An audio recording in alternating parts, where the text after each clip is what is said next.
1584. The first Tsar of all Ruses, Ivan IV, nicknamed the Terrible, dies, after which his son Fyodor I takes the throne. The problem was that the physical and intellectual characteristics of the new Tsar simply did not allow him to engage in state affairs. Even the Terrible knew very well about this feature of his son, so even before his death, he took care of creating a guardianship council in whose hands real power over the state was to be concentrated.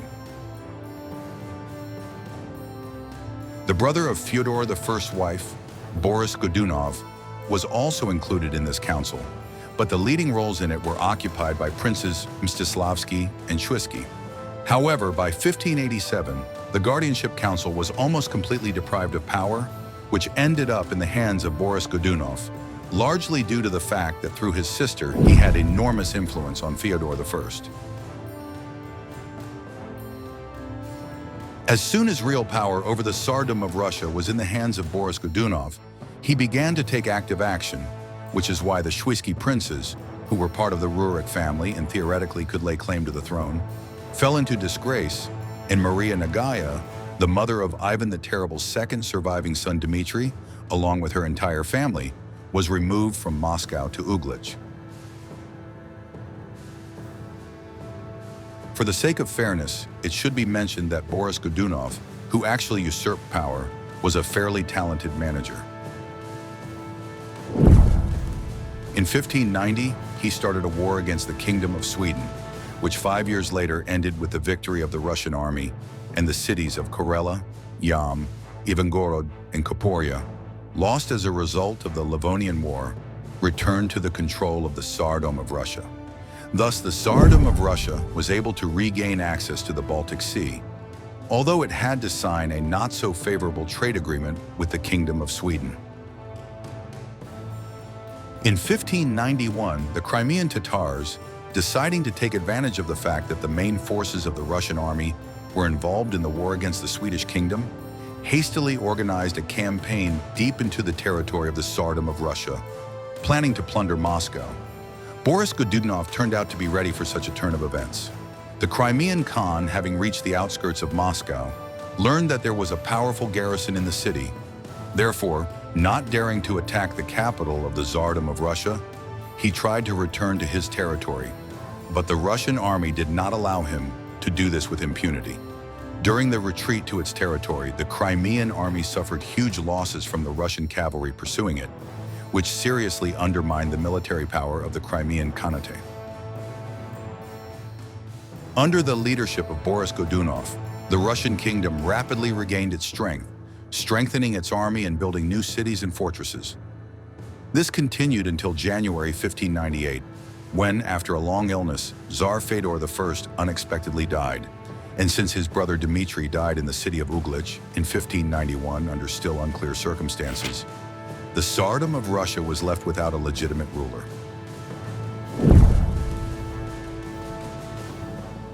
Boris Godunov, due to his low origin, did not have any rights to the throne of the Tsardom of Russia, but since real power in the state had been in his hands for more than 10 years, he was able to achieve the election of himself as the new Russian Tsar at the Zemsky Sobor.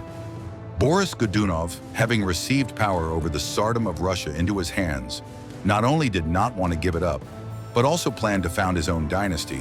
He understood perfectly well that, thanks to their origins, Prince Mstislavsky and Vasily Świecki had much greater rights to the throne than he did, so he did not allow them to marry, hoping to thus interrupt their line, and therefore secure the rights of their descendants to the Russian throne.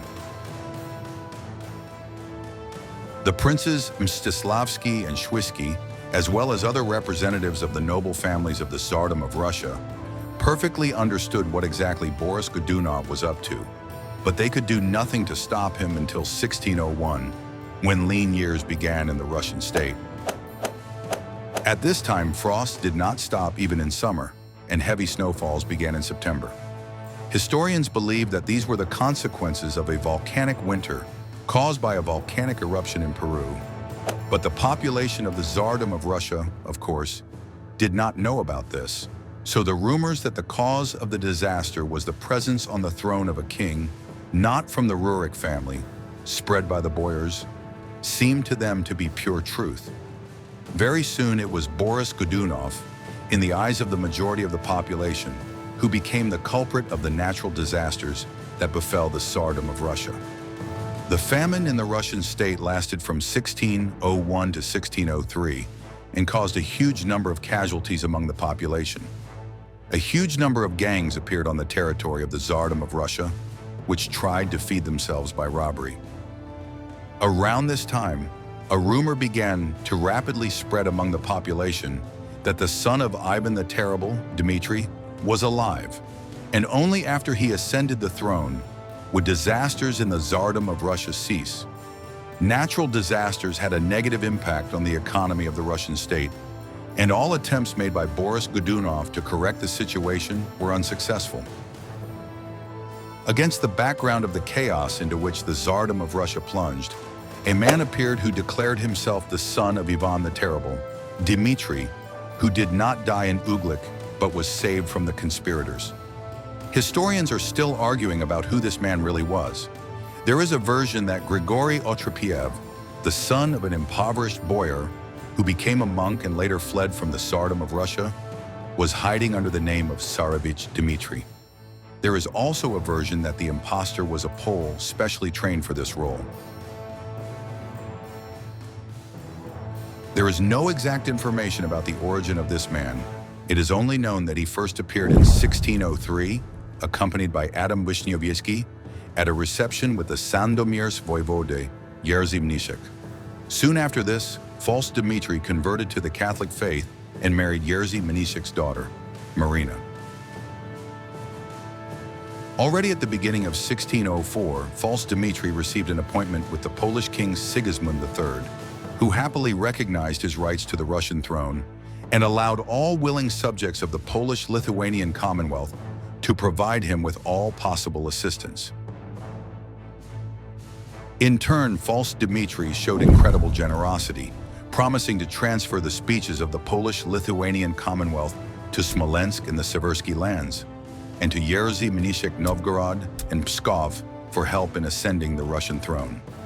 Since the promises were quite generous, Jerzy Mniszek, using his own funds, as well as money allocated by Sigismund III, assembled an army for false Dmitry, consisting of Zaporozhian Cossacks and Polish mercenaries, with the help of which he was supposed to take the throne of the Russian kingdom and then reward his allies. Of course, the false Dmitry had too little strength at his disposal to seriously challenge Boris Godunov, and his campaign could have failed without even starting if real chaos had not been created in the Tsardom of Russia, caused by 3 years of famine and rumors about the miraculous salvation of Tsarevich Dmitry.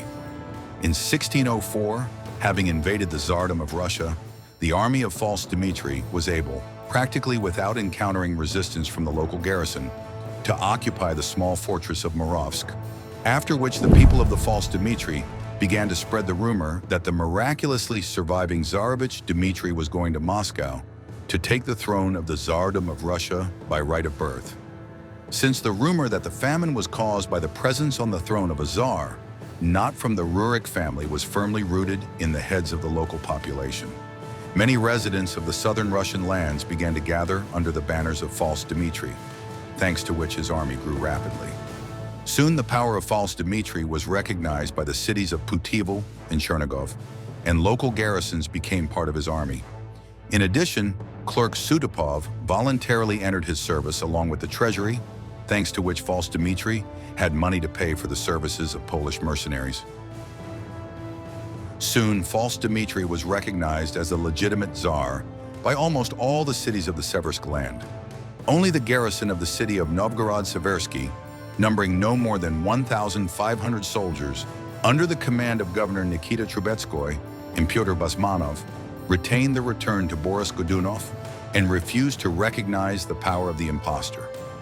On November 21, 1604, the army of the false Dmitry reached the outskirts of Novgorod-Seversky and began its siege.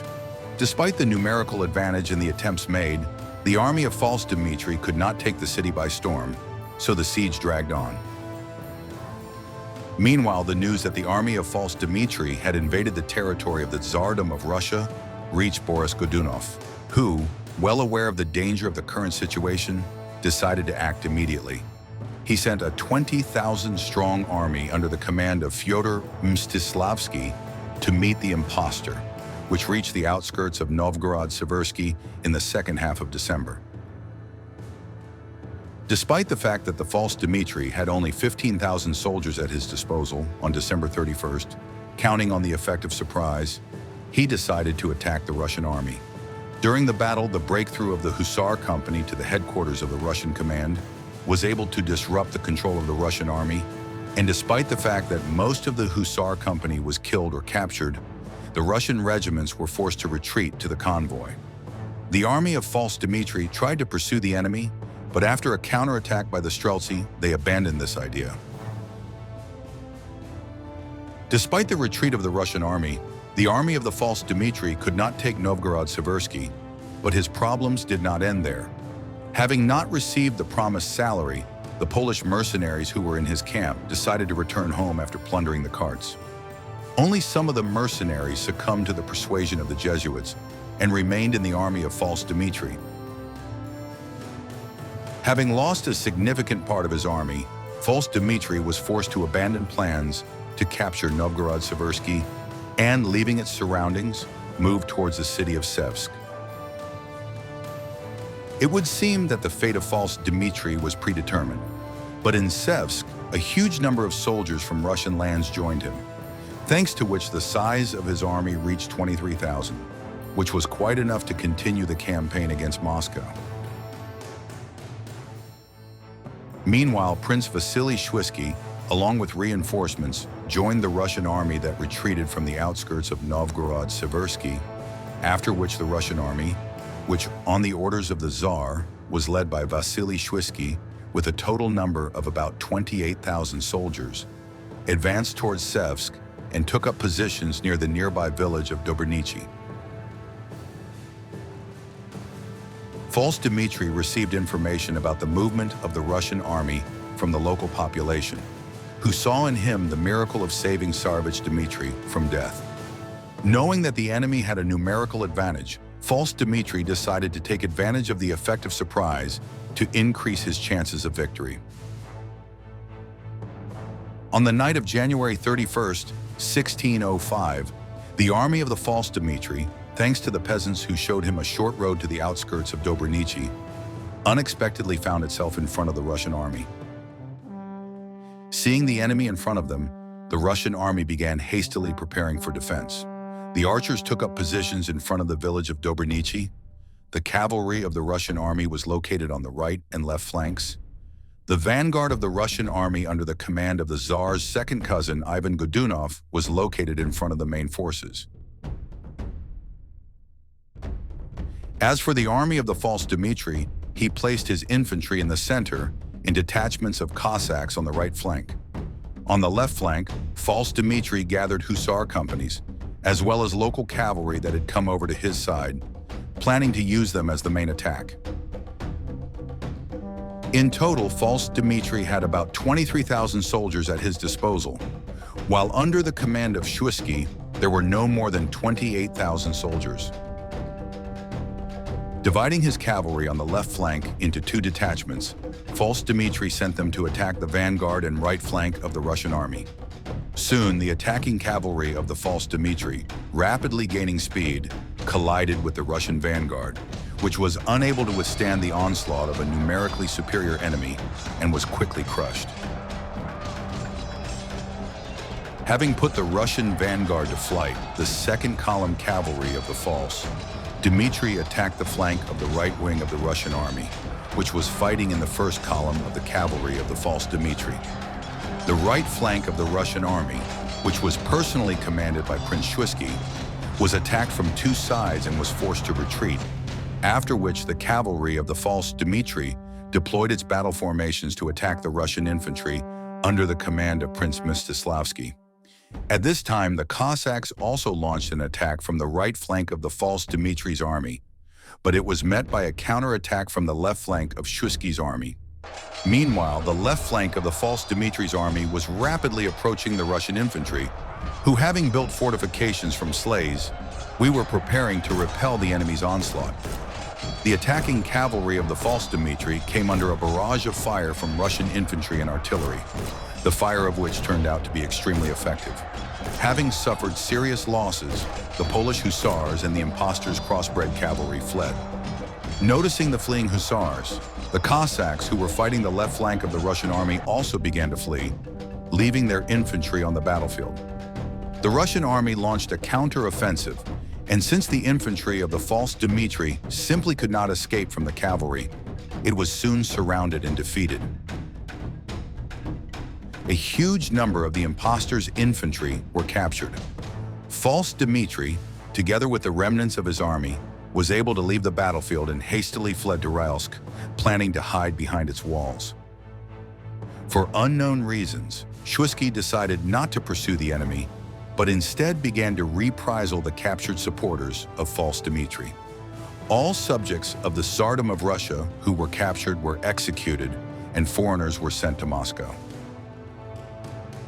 Only after this, the army of Prince Shuisky began to move towards Rylsk, but when it reached the outskirts of the city, false Dmitri had already managed to flee to Putyvl. The siege of Rylsk began in February 1605, but despite the attempts made, the Russian army could not take the city by storm. Soon, due to the inability to replenish food supplies, the Russian army was forced to leave the vicinity of Rylsk. Meanwhile, despite the defeat of his army in the Battle of Dobernichi, new territories began to move to the side of false Dmitri, whose population believed in the miraculous salvation of Tsarevich Dmitri, or were simply dissatisfied with the power of Boris Godunov. Among the fortresses and cities that recognized the power of the false Dmitri was the fortress of Kromy, which wedged itself into the territories that remained loyal to Boris Godunov, and therefore could act as a springboard for the offensive of the false Dmitri's troops on Tula, Oryol, and Moscow. In order to deprive the enemy of the opportunity to advance on Moscow, the Russian army retreated from the walls of Rylsk, reaching the outskirts of Kromy, and besieged the fortress. Since the fortress had a very favorable location and was well fortified, the Russian army was unable to take it by storm. The siege of the fortress began, which dragged on for a long time. On April 23, 1605, Boris Godunov died unexpectedly. The exact cause of his death is unknown, but the most realistic version is that he was poisoned by the boyars, who were initially dissatisfied with his power and simply waited for the right moment to act. After the death of Boris Godunov, his 16-year-old son, Fyodor Borisovich, became the new Tsar, who, not having time to gain power into his own hands, made a fatal mistake. The fact is that at this time, the commander of the army besieging Kromy was Pyotr Basmanov, who had previously organized the defense of Novgorod-Seversky from the numerically superior army of false Dmitri. Basmanov expected that for his merits and loyalty to Godunov, he would receive the position of governor of the entire Russian army. But Boris Godunov's second cousin, Semyon, was able to persuade Fedor to appoint his son-in-law, Andrei Telyatevsky-Kripin, to this position. The problem was that under Ivan the Terrible, Basmanov's father occupied a higher position than Telyatevsky's grandfather. Not wanting to obey Telyatevsky, considering this a humiliation, Basmanov, together with most of the army standing near Kromy, went over to the side of the false Dmitri, and that part of the army that still remained loyal to the Godunovs and refused to go over to the side of the false Dmitri was killed. Thus, in front of the army of false Dmitri, the size of which was significantly reduced due to the transition to his side of the majority of the Russian army besieging Kromy, the road to Moscow opened. The situation was clearly not in favor of the Godunovs, who locked themselves in the Kremlin, knowing full well that there were practically no people left loyal to them in Moscow. The army of false Dmitri was moving towards Moscow. At this time, an uprising of supporters of the false Dmitri broke out in the Red Village, which soon spread to Moscow. On June 1st, 1605, at the place of execution, Naum Pleshchev and Gavrila Pushkin read out a message from false Dmitri in which he called himself a Tsar and Fyodor Godunov a traitor. On the same day, Muscovites, without encountering resistance from the local garrison, arrested Fyodor Godunov, as well as his mother and sister, and proclaimed false Dmitri as the new Tsar under the name Dmitri Ivanovich. Sometime after the arrest, Fyodor Godunov and his mother were killed, and on June 30th, 1605, under general rejoicing, false Dmitri entered Moscow. Already on July 18th, Maria Nagaya was brought to Moscow, who publicly recognized the impostor as her son. When all formal procedures were followed on July 30th, 1605, false Dmitri was crowned king. Having become the sole ruler of the Tsardom of Russia, he immediately refused to transfer Smolensk and other promised lands to the Polish-Lithuanian Commonwealth, offering Sigismund III to pay for his help in money, but later.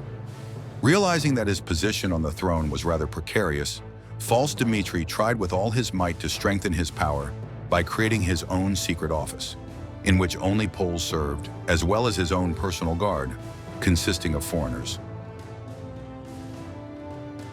These actions of the false Dmitri were not liked not only by the boyars, but by the population of Moscow. Using dissatisfaction with the rule of false Dmitri, Vasily Shuisky organized a conspiracy, and on the night of May 27, 1606, the conspirators brutally killed false Dmitri, burned his body, and, moving the ashes with gunpowder, fired from a cannon in the direction of the Polish-Lithuanian Commonwealth. After the death of false Dmitri, Vasily Shuisky, who came from the Sustal branch of the Rurikovich family, became the new king. It would seem that after the return of the Rurikovich to the throne, the time of troubles in the Tsardom of Russia should have ended, but the very next day after the murder of false Dmitri, rumors began to spread throughout Moscow that it was not Dmitri who was killed in the palace, but someone else, and these rumors became harbingers of terrible events that were yet to happen in the Tsardom of Russia.